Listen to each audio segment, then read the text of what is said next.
ভালো ছেলে মানে কি তুমিও বলবে। সহজ প্রশ্ন, মাপকাঠি একটি। যে মেয়ে পেয়েছে অঙ্কে 100, যে ছেলে ভূগোলে সেরা, তারাই তো ভালো। সবাই বলছে হীরের টুকরো এরা। কাগজে ওদের ছবি ছাপা হয়, টিভিতে দেখায় মুখ। ওদের জন্য আমারও ভাই আনন্দে ভরে বই। তবু কেন জানো, তোমাকে বলছি, দেখে শুনে পাই ভয়। শুধু এত এত নম্বর পেলে ভালো ছেলে মেয়ে হয়?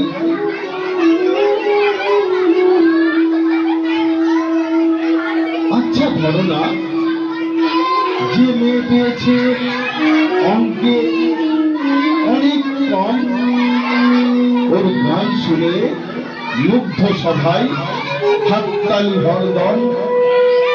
ওই যে ছেলেটা পাশ করে গেছে, এবারেও টেনে টুনে বলতে কি ভাই আমরা অবাক। ওর আবৃত্তি শুনে নাটকে ওর নেশা আছে তো, পরের বিপদে ছোটে। পাড়ায় তেমনি বাংলায় নাকি 30 পেয়েছে মোটে।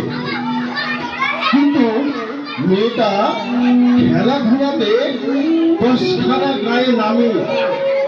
সত্যি বলো তো, তুমিও বলবে ওরা নয়কের দামি? চাই যে অনেক ইঞ্জিনিয়ার, চাই আরো ডাক্তার, পাশাপাশি চাই শিল্পী, বেলুড়ে স্নেহময়ী সিস্টার।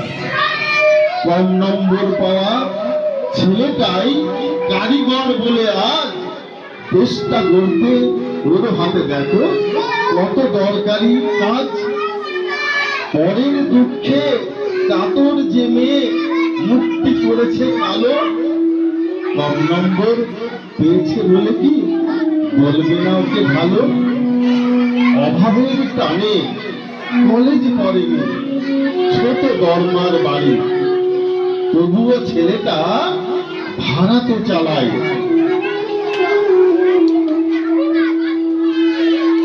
বাবা মাকে দেখে ভাড়াতে চালায় গাড়ি। তাই বলছি কি, নম্বরে হয় নাকি মাপকাঠি? ভালো ছেলে মেয়ে বলতে কি ভাই মানুষ চাইছি খাঁটি। তাহলে আমাদের ভালো মানুষ হতে হবে, ভালো মানুষ হতে হবে। অনেক অনেক নম্বর পেয়ে অনেকজন ভালো মানুষ হয় না। আমরা দেখেছি অনেক নম্বর পেয়ে বিলিয়ন ছাত্রী কিন্তু বাবা মা বৃদ্ধাশ্রমে থাকে।